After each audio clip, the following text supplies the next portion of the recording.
Today's meditation will be led by David Dennis.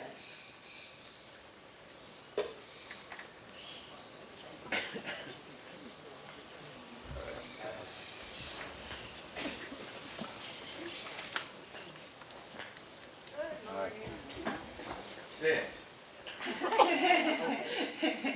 Sit. Sit. Read. Read. Notice. Notice. Words aren't necessary. Be. Be aware. 1.5 minutes. Sit.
One breath. Wake up. Enjoy the lecture.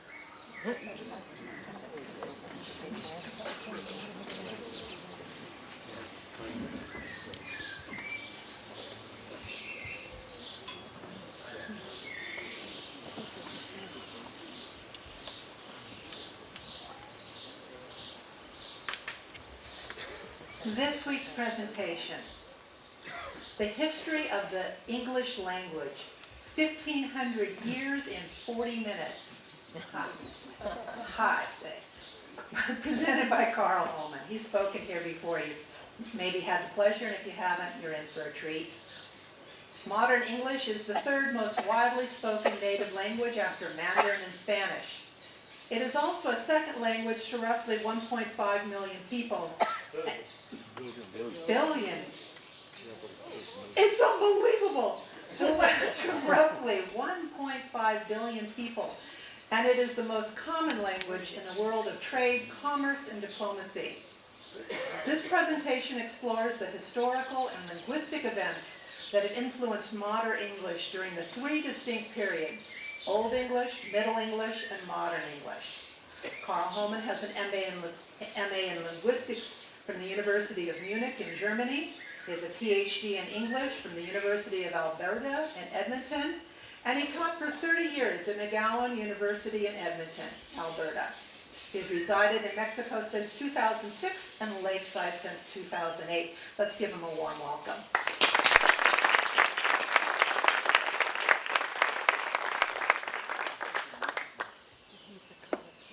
And he wants me to play with something over here.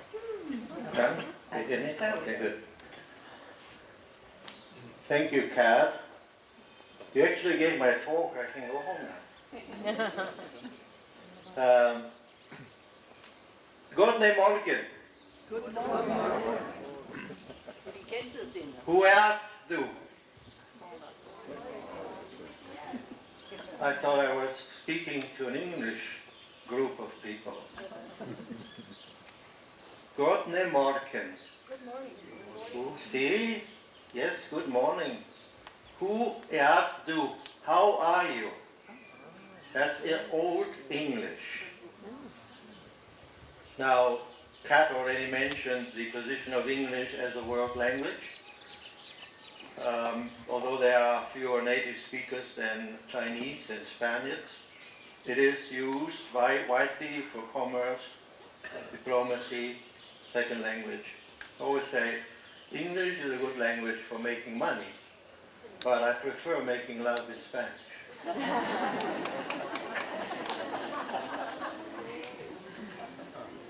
English also is easy. It's an easy language, although some people think it is not. But it really is, because it hardly has any grammar at all to speak of. It's true, if you learn other language you would know. But what makes English a little bit odd is the way nothing in English is written the way it sounds. Or nothing sounds the way it's written. So a famous writer, George Bernard Shaw, invented this word here. How do you pronounce it? Well, if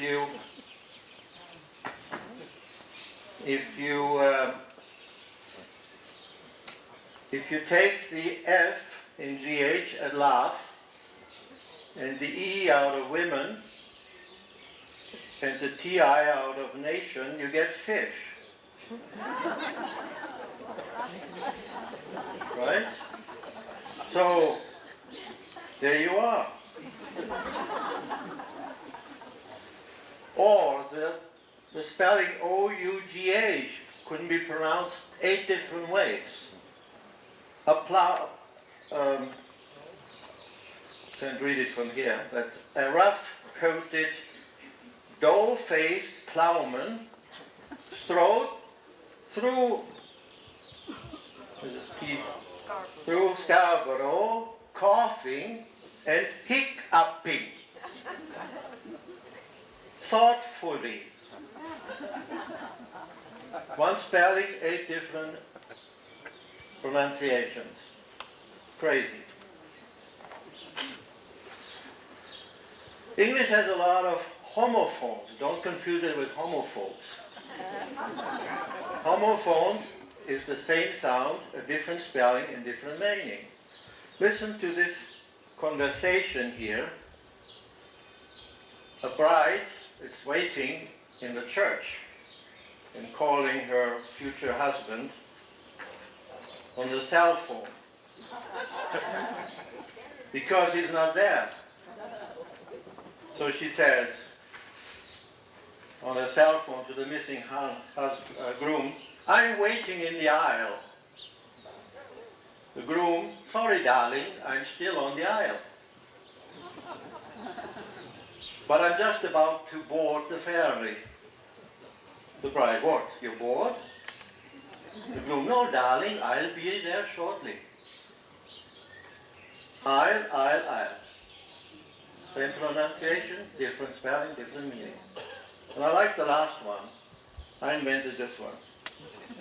The bear no longer could bear the bear hikers in his den. So he ate all 8 of them. Crazy language. So, no wonder then that Professor Higgins of My Fair Lady says the following.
So, how did this crazy language come to be? I will talk about it in a few stages.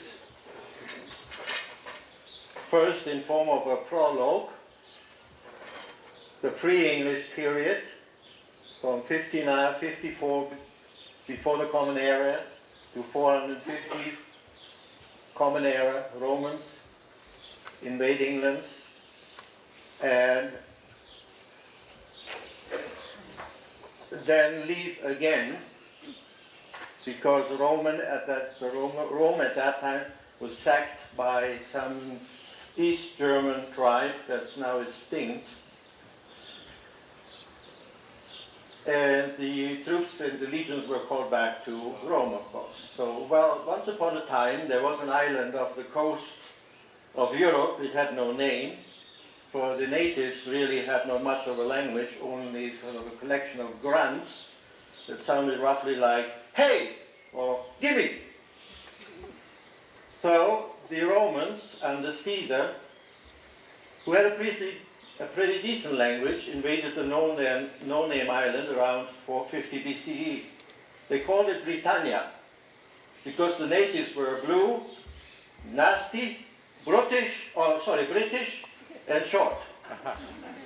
Actually, the Romans stole the name Britannia from a Greek explorer who, Pythias of Massalia, which is the modern-day Marseille. He made a voyage of exploration to the north and discovered England, and much of his writing is lost, but the word British remains, or Britannia. Now the Romans, after building some pretty straight roads, killing off some of the nasty little blue people, walling up the rest with Hadrian's Wall, the Romans left again in 450, Common Era, and they took the language manual with them. However, they did leave something important. They left their alphabet, because everything before was written in runes. And here, of course, is one that you all remember, the insignia of Hitler's bodyguard, so to speak, a paramilitary unit called the SS. But because of his fascination with Aryan, whatever that means, he used runes. This is the S in runes. And that's how it came to be. In German, the name is Schutzstaffel, 2 S's. So runes, some of them are similar to our modern alphabet. This would have developed in the TH, which is one sound that one does not find very often in other languages. The R is pretty much the same. The I, the I, but that would be pronounced E. That is an O. But in the vowels, you get into really weird letters. This is like an F, but it's an A actually. The M looks like an M, it's an E. And this is an A. So runes were not very much useful for any modern language. So the Romans contributed their alphabet. English also is easy to learn, as I said earlier, because it really has very, very little grammar compared to other languages. Latin, German, Russian, Spanish, those are learn Spanish. You have to learn the gender of a noun, you have to learn endings, etc. But in English, whether man, woman, or child, it's always die, no problem. However, in German, you have to learn der Mann, die Mann, das Kind. Masculine, feminine, and neuter. English, therefore, the nouns have no gender. Everything is that. The same with words. English dropped all the endings of words. You drink, period. In German, drink, trinken, or ich trinke. You drink, du trinkst. So, therefore, it's much more difficult. You have to learn the endings of verbs. English, you don't.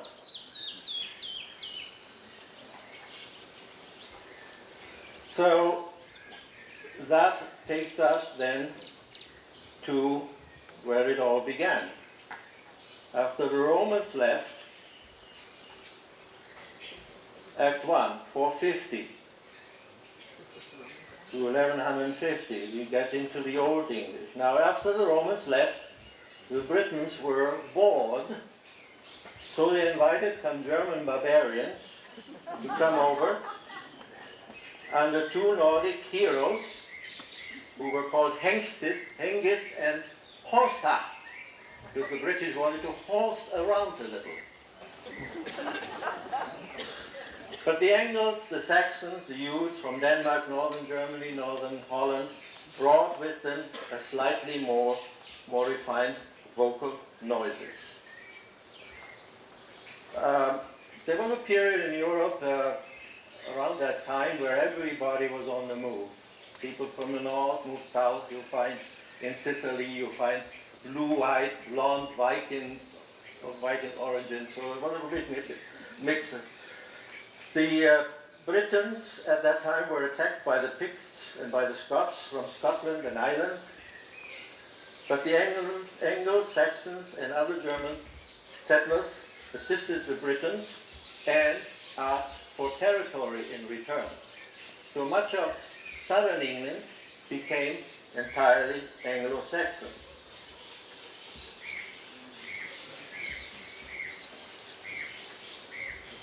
And of course, they spoke northern German dialects and several of southern England. The Celts retreated to distant areas of Britain, Ireland, Scotland, and Wales, and little of their language survives.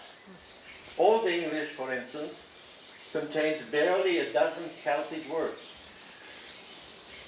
But there's one very important word they left us, and that word is whiskey. From the Irish, whiskey beta, meaning what else? Water of life.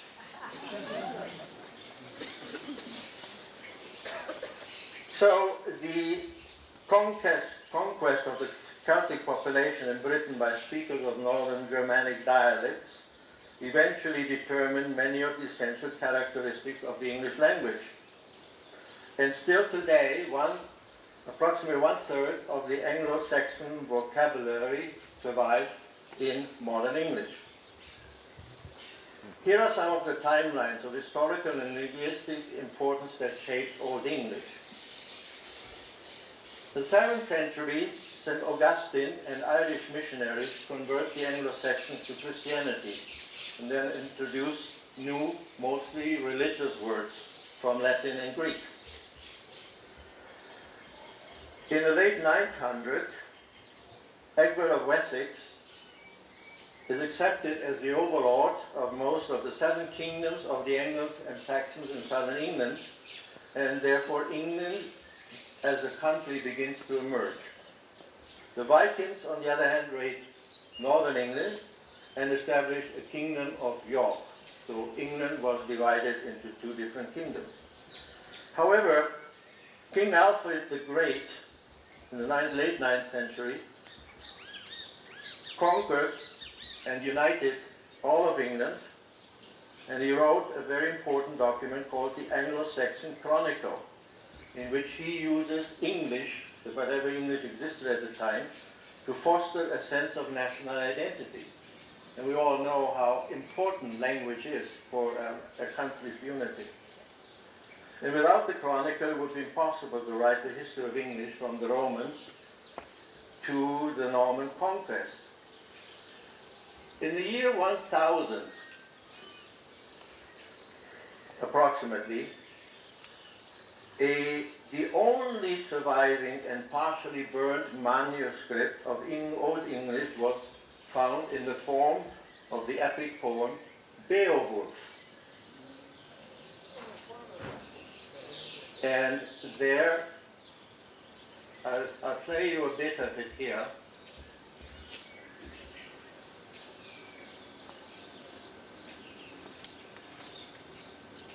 What way gar dena in jar dagum feud kuninga frimje fruna hutha athalingus Ellen Fremidon. Oft shield shaving, shaven a threatum, monigum maigthum, meru setla oftia. Eggs or the airlas, sit an arrest word, fashaft funde. Hedas frobra gemad, weox under woknum, we earth mundum tha, or that him aig wilch that are umsetindra, over hron rade, hiran shulde, gomban yildan. That was good cunning. Them Avra was, after Kenneth, young in Yardrum, then a good Sunday folky to Frobray. Did you understand anything? That's the way it was 1,500 years ago. No, less than 15, 1,000 years ago. The translation would read like this. Lo, praise of the prowess of people kings, of spare-armed Danes, in days long sped, we have heard, and what honor the Athelings won. Of shield the setting from squadroned foes, from many a tribe, the meat bench tore, awing the earls. Earless, that was the only word that I understood. Since earth he lay friendless, a foundling fate repaid him. For he waxed under welkin, in wealth he strove, till before him the folk, both far and near.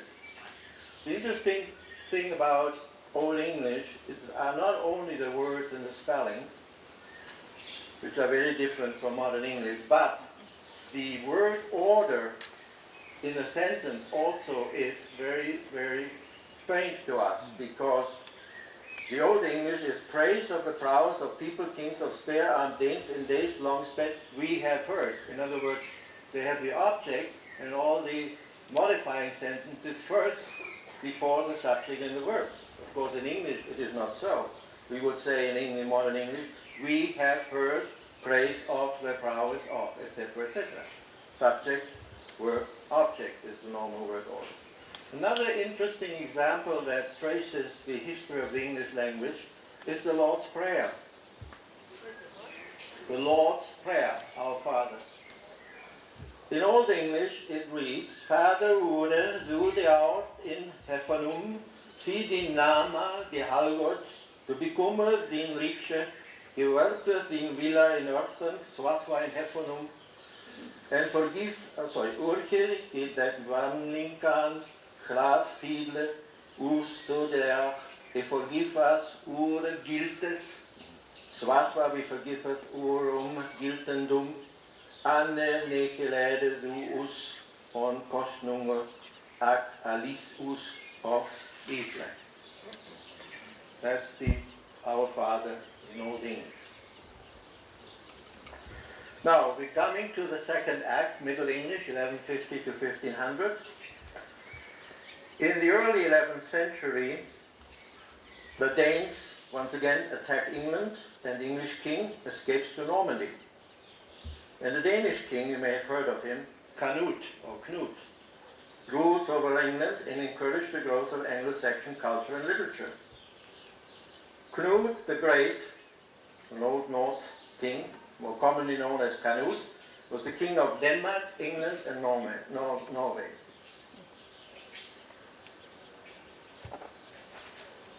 Then in 1066, the Vikings, the Normans that had been kicked out of England to northern France, came back with a revenge under William the Conqueror. They invaded the island, and that event transformed the English language forever. So after the Battle of Hastings, William of Normandy, William the Conqueror, is crowned King of England, and for 300 years, French was the language of power in England. 300 years. Spoken by royalty, aristocrats, and high-powered officials. And some of them couldn't speak English at all.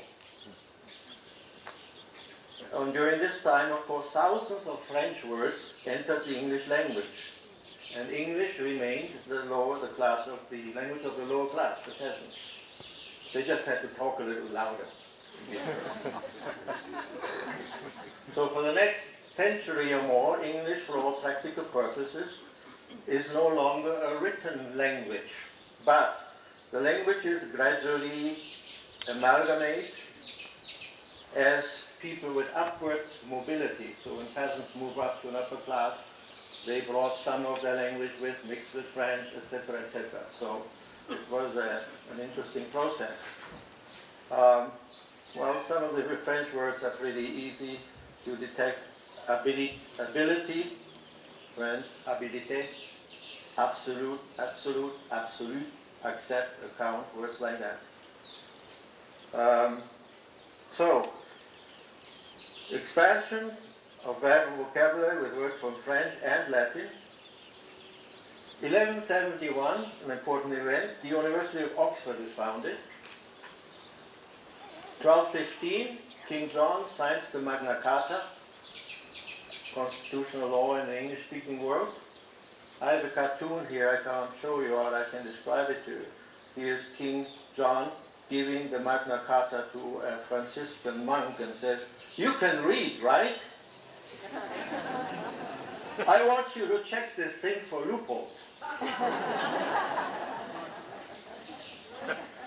So that's in the late 13th century, and the advent of first English becomes the dominant language of all classes. Mid to late 1400s, the 100 Years' War between England and France. Actually it lasted longer, but they couldn't count any higher at that time. And the Black Death, the plague, kills roughly 1/3 of England's population. 1/3. And then in 1386 to 1389, Geoffrey Chaucer composes his famous, what? Canterbury Tales. Collection of 24 stories in Middle English, which entertained a group of pilgrims who are traveling from London to Canterbury to visit the shrine of Thomas Becket and have a competition who tells the best story. And it begins like this. One that Aprile, with his assurance suite, the drochte of March, has pierced to the root, and bathed every vein in which liquor, of which virtue engender is the fluor. We're starting to understand a bit more, don't we?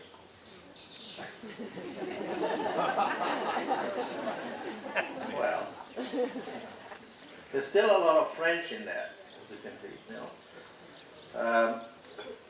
Another influential work for the change of language was John Wycliffe, who translates the Latin Bible into English. So I read to you again now the Middle English version of the Our Father. Ure Fadir, that are in heavenest, hallowed be thy name. The kingdom come, to be the will done, as in heaven and in earth. Give us to us this day our bread, and forgive to us our debts, and we forgive to our debtors, and lead us not into temptation, but deliver us from evil. Amen. So we're a little closer to what we speak today. And now we go to the third act, 1500 to the present, when we talk about modern English. The most important event was the invention of the printing press by Gutenberg in Germany in 1440, which standardized all the crazy spelling that we saw earlier.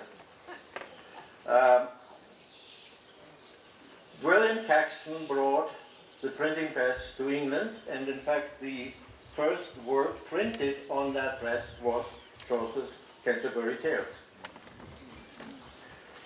The spelling was standardized, but the pronunciation continued, so that, for instance, in Chaucer, you might have the word night, silent GH, which comes from German, Nacht, and in fact in Chaucer's time it would be pronounced Knicht, or the knight in shining armor would be a Knicht. So why didn't they adjust the spelling to the pronunciation? Well, at that time, one of the explanations by linguists is that there was an increased demand for book production, increasing literacy, and it was a powerful force against making any changes, just keep printing. And then we get to the age of Shakespeare. And we're finally arrived to where we want to be. So, I want, in Shakespeare, there would be so much that one could read, so I won't do that, but rather read you the following. I need somebody for this. Young lady. Don't be afraid. Come with me. Come and step up. And sit ye down in this chair. Somebody stood on it. That's not good. No, she doesn't have to say anything.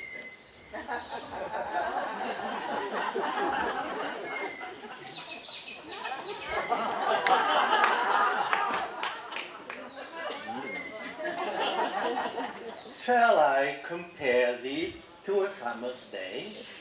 Thou art more lovely and more temperate.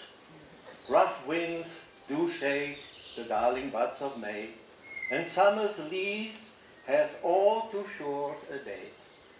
Sometimes too hot the eye of heaven shines, and often is his gold complexion dimmed, and every fair from every fair sometime declines, by chance or nature's changing course. But thy eternal summer shall not fade, nor lose possession of that fair thou art. Nor shall death brag thou wanders in his shade, when in eternal lines to time thou grows. So long as men can breathe or eyes can see, so long lives this, and this gives life to thee.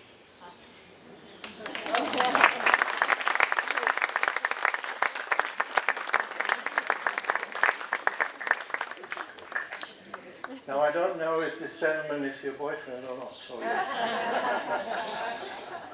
are you related? You too? No, whatever. Anyway. We know each other, yeah. Okay, so your job is to read this every morning to her. And maybe you will become related.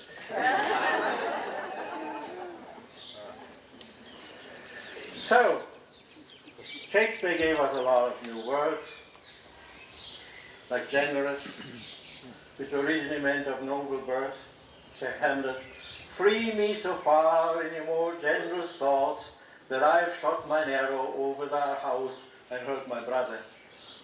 One word that I think is absolutely indispensable is the word rant, which Shakespeare invented or took from the Dutch ranten, which means to talk foolishly. Hamlet, I'll rant as well as thou. I consider it one of the more important words. How else would we describe when Sarah Palin speaks?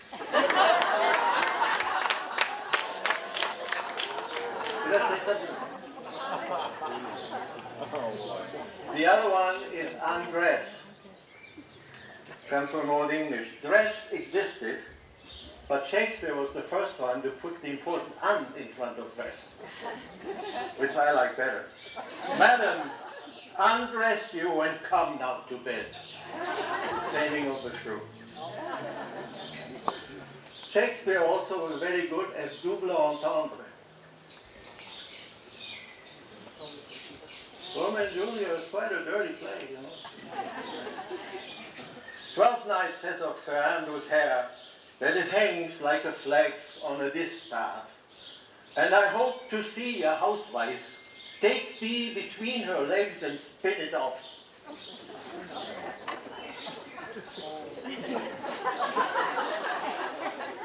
You got it, Margaret.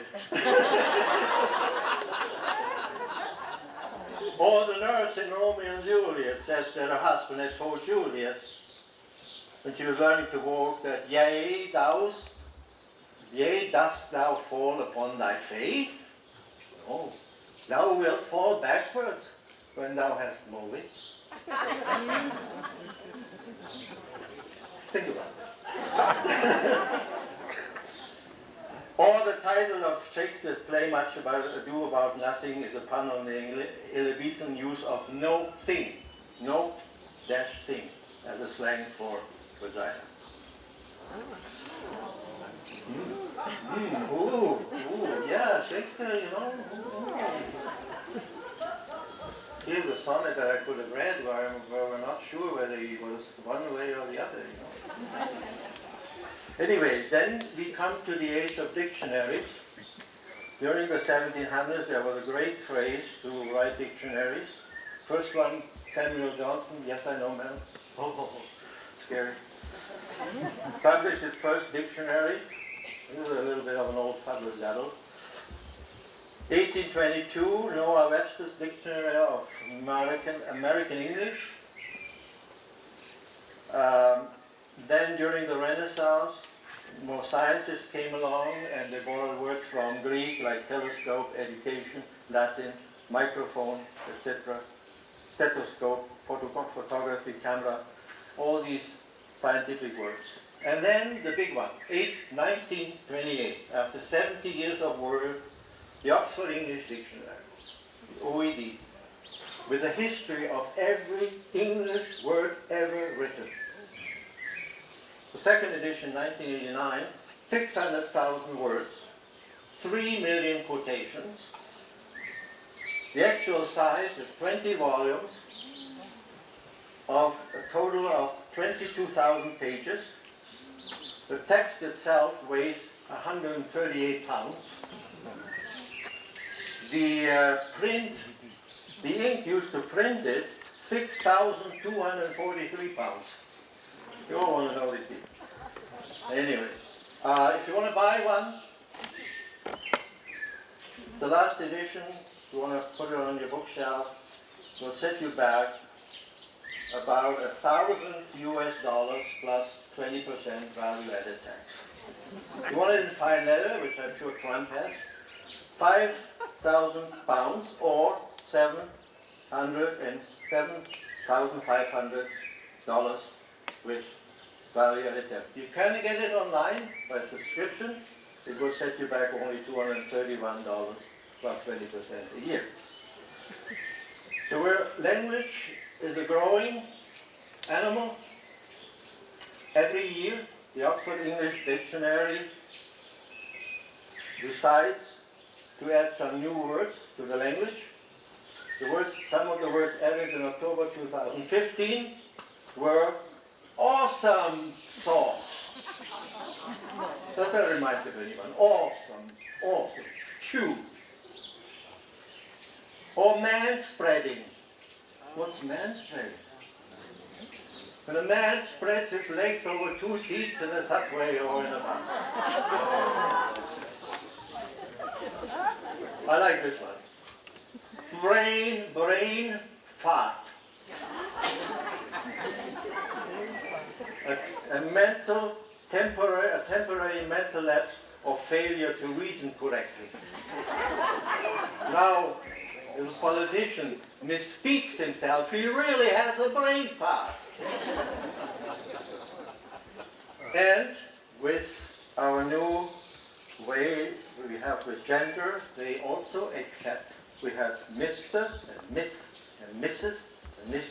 And how will we address Caitlin Marie Jenner? MX, mix. MX, put, and mix. There you go. Linguists are starting to talk about not only English, but Englishes. There's an inner circle of the countries in which English is the first or the dominant language. These countries include Australia, Britain, Canada, Ireland, New Zealand, and yes, the United States is included. The outer circle, the post-colonial countries, where English predominantly is used in education, governance, popular culture, such as India, Nigeria, Pakistan, the Philippines, Singapore, South Africa, and more than 50 other countries. And then the expanding circle, where it has no administrative status, but it's a lingua franca for commerce and diplomacy, like China, Denmark, Indonesia, Iran, Japan, Korea, Sweden, and many, many others, probably in all countries of the world. Thank you very kindly.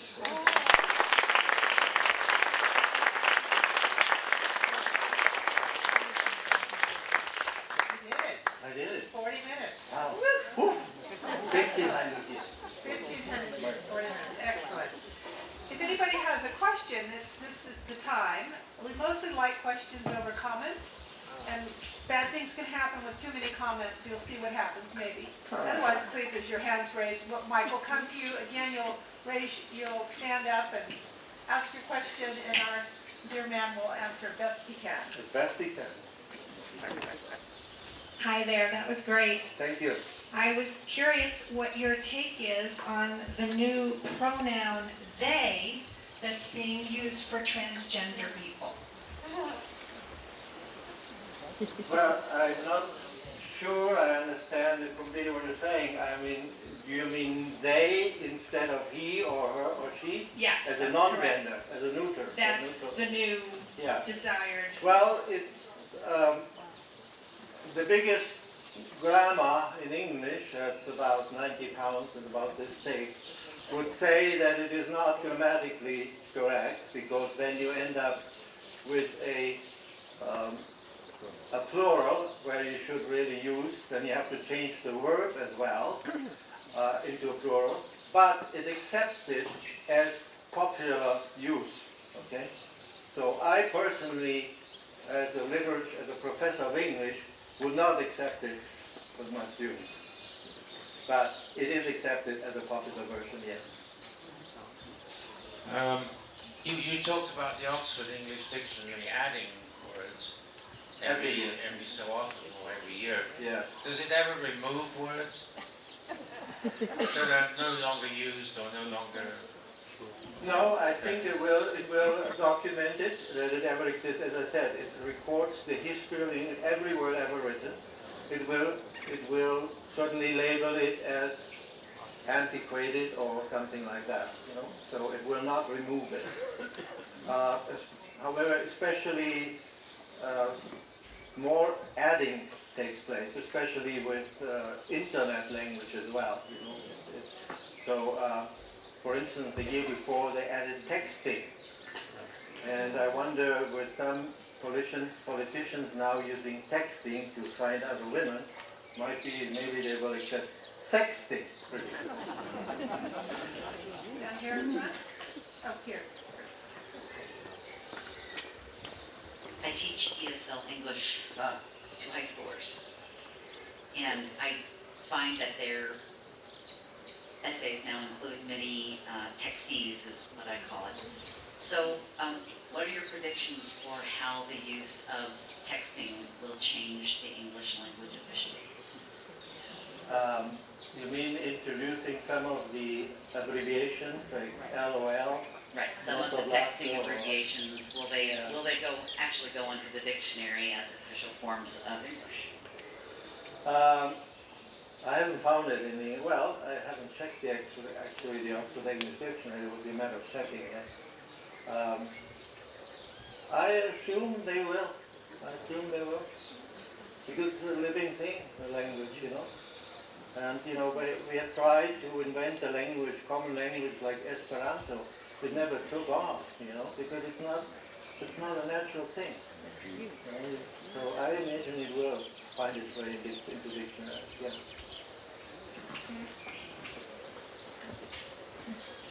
You talked about English being the easiest language to learn, is that correct? Grammatically speaking.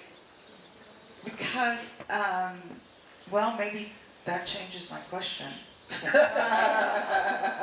then from a good Because my question was, of course, I didn't learn English as a second language, but from people that did or are, it's that different spelling of different words that's just the killer. Yes. And even when I write now, I have to ask someone, now how do you spell this word? So Yes. that's what I would say. I know. So we're agreeing. Yes, we agree. In that sense it is. In fact, I have a little history on that. One of my best spellers ever was a student who was deaf. You understand why? Because she was not confused by the sound. She learned the spelling by sight and not by the sound. So I had to give her a different type of examen. Give her choices, let's say, between one spelling and the other. But she never knew what they sounded like. So it was all visual. And she never made a mistake in spelling. Hey, how you doing? Good. This calls for a pretty broad prediction, and I'm just wondering, in say 4 generations, I'll be there. 300 years, yeah. Sorry about that. In 300-400 years, do you think there will be one common language, like we were talking about Esperanto? Do you think that concept, do you think we'll be borderless with one language in 300 or 400 years, and our native languages will be like doing cartography or like cursive writing is disappearing? Interesting thought. Because it is friction. It's just a matter of borders are for commerce, borders are friction, and language is just friction for commerce, and commerce rules the world. I just thought your English predictions along. Yeah, English is certainly best positioned as a candidate for that, simply because if you ever look at a text, say in Spanish, and then look at the English translation, it's a hell of a lot shorter, or French or any. An interesting question, because a friend from she normally is here, wrote me about the talk, reasonably well, and she said she's Baha'i. And Baha'i, for instance, they are now trying to find a language that's common to most people. And, so again, they want to spread their news, the good news of peace and goodwill, etc. So, I don't know, English seems to be in the best position to take over such a role, but I don't know if it will happen or not. Yes, sir. To pick up on the last comment, Google has the objective of making language obsolete, meaning that anybody in the world can talk to anybody else in the world in their own language, and between the two people will be a computer. So that is likely, and that's going to happen before 300 years. Yeah. That will be a dramatic change. Absolutely. What that will mean, we don't know, but language is going to become obsolete in a sense. Yeah. Actually, if you now Google, you notice probably they ask you whether you want a translation or not.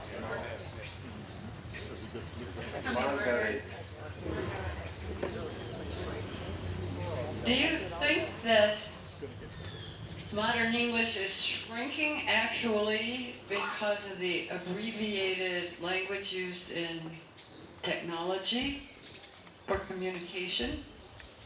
Well, it certainly is in the form where many people now communicate, which is by texting. You are a writer, Margaret. Can you imagine yourself writing a poem in internet language? Probably not, right? No.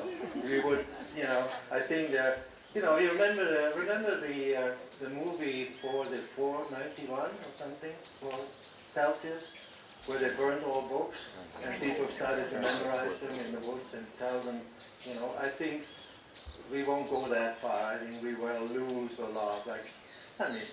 I couldn't write you a sonnet in LOL and maybe I didn't understand. Additionally, the language, the expression isn't as rich in use of adjectives and so forth in a lot of people advocate for just getting rid of adjectives and adverbs. Yeah, frequently asked question, FAQ and that kind of stuff, I don't know. I really don't know. I won't give up. I don't know why. I wouldn't have a job anyway. Okay, that's it for today. Thank you so much.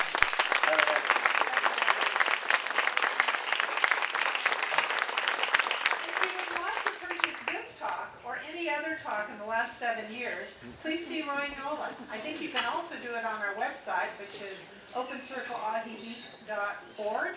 And they are, how much are they, Roy? I forget. 100 pesos per DVD. So thank you very much. Please pick up your coffee cups and stack your chairs. You may turn on your cell phones. And as soon as you can, if you can scoot out the front gate so we can do our cleanup. You're welcome to speak out there.